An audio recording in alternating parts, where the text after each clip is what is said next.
Alright folks, welcome to another beer review. You catch me on my day off, unshowered, scruffy as hell, in the middle of a line of duty marathon because I've been living under a rock, a very big rock obviously, and it's the final episode this coming Sunday of the current season and probably the whole of the series, I don't know. Yeah, I thought I'd have a little bit of a beer, and I need to shave this moustache because it's cigarette stained and it looks like I've been eating pasta sauce. Anyway,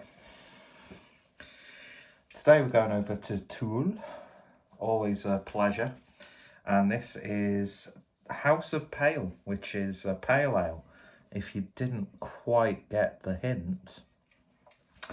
And light, crisp and beautifully fresh. This is the pale ale to get your full-bodied, juicy fix.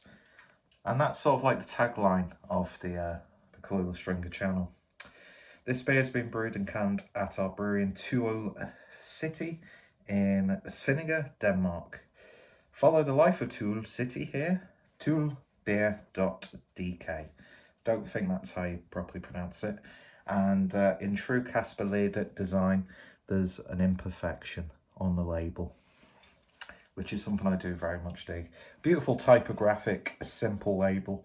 It's one of those ones where it's like, oh, anybody could do that. If I tried to emulate that, it would look shit. But anyway, just had this from Rascals, both from Beer 52's latest box. It was the Beer City box. Some interesting stuff in there. Interesting stuff indeed.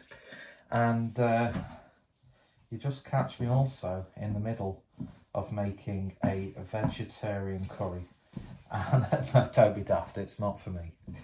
Because I'm a real human being. Anyway. So, looking forward to this. One of my favourite breweries, who I don't really drink much of. I was part of their beer club for a month before Brexit truly kicked in and fucked everything over for beer lovers in the UK who import beer. But I'm sure they'll find a way around it at some point. You know, Mikkeller have got the brew pub in London. Toul, where, you know, the brewers and fans were students of Mikkel from Mikkeller. I'm sure they can work something out logistically between them. Anyway, beer in the glass then. And, point of contention. I've not said anything public about my thoughts, opinions on Cloudwater. Basically because I don't really give a shit, to be honest. If I was an independent retailer, then I probably would. I'd give much more of a shit because, you know, you've been slightly fucked over and messed about in the past couple of years with sort of like changing direction and stuff. But yeah, I don't really care. If a beer interests me, I'll buy it. I'll still buy direct from the brewery. I'll still pick up their beers every now and then. I'll still go to the tap room. And I don't want to say any sort of even jokey things about that because I don't want to get banned from the tap room in this day and age. But why are we talking about Cloudwater? I don't know. Just because it's got Cloudwater glass. It's a beautiful glass though. I love this. Hopefully I won't smash it this time. I'll smash it in protest. I won't.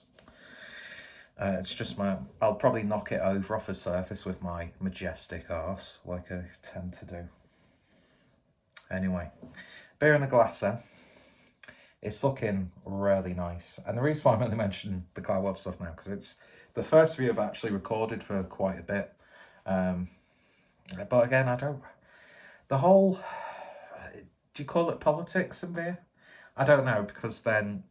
I don't know. It's do you know what? You could be the most well-meaning person when it comes to these sorts of topics, because it's not just about Cloudwater having their stuff brewed by Brewdog to be put into Tesco's.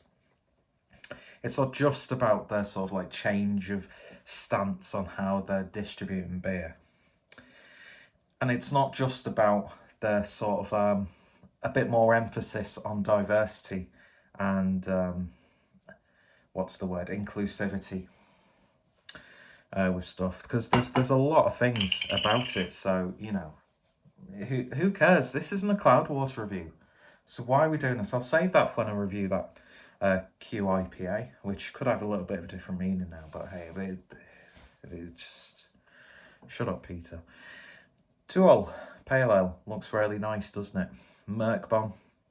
Nice sort of orangey, golden look to it, actually. Well, not golden, but it's not really yellow either. You've got eyes. YouTube's a visual medium. I know the lighting's not the best in Clueless Drinker HQ. Never saying that again because it's cringe. But yeah, it looks what it looks like. You can see it. The only thing is, we don't have the technology for you to either smell or taste it. So that's where I come in and give you my expert opinion. Far from it. Anyway, looks good, as you would expect. Let's give it a sniff. Soft, mellow, bit of melon in there. It's got a sweet, sherbety, like citrusy aroma. Herbal edge to it as well. Really nice, rounded and reserved. What's the ABV on this? I don't think I read it out. 5.5%, so is it not just an IPA? I don't know. That's where my lack of expertise comes into play. But it smells good. It's not the most like abundantly hoppy smelling beer. It's not emanating, you know, a fruity aroma in this kitchen. But I mean, it is competing with a vegetarian Madras. But hey, it smells nice, what is there? So let's give it a quick taste. Cheers, guys.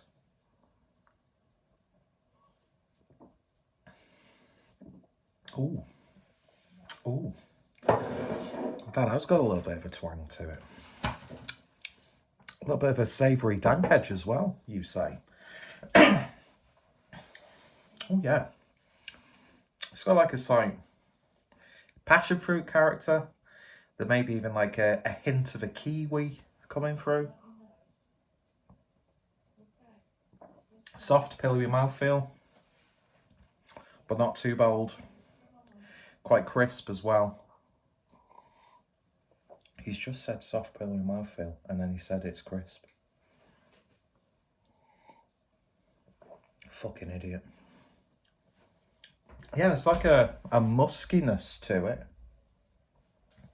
Thought the door was going to open then.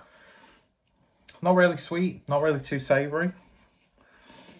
You're getting a bit more of like a bready, biscuity flavour in this one. So it's not like juicy. In fact, the more I think about it, the hop character is like slightly muted. Let's pull the little drips and drabs out the bottom so it don't tip everywhere. Doesn't say when it's canned on. Doesn't say the best before it. Oh, there it does. Best before 13th of the 10th to 21. Doesn't say when it's canned on though. Not sure how old this one is. I know some people have an opinion that Beer 52 do sometimes put old stock out into some of their boxes. I don't know, it's just... Aside from that, like, twang that you get in there, there's really not much going on. It's actually quite a boring beer, in all honesty.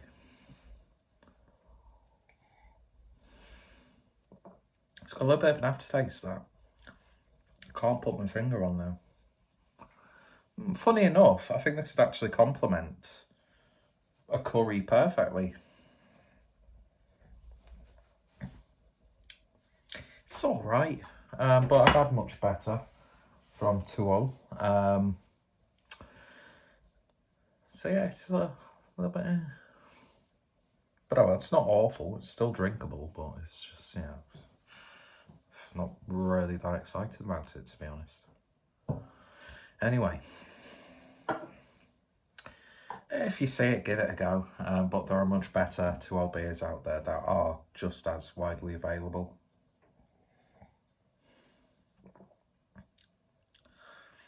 Yeah. It's a bit nondescript, if I'm being honest. But still worth a try, as is every beer, at least once. Yeah, go check out Swell, go check out Beer 52 and do whatever you want to do, really. It's a bit boring. Yeah, it's a bit bland. Yeah, I'm going to end this review now.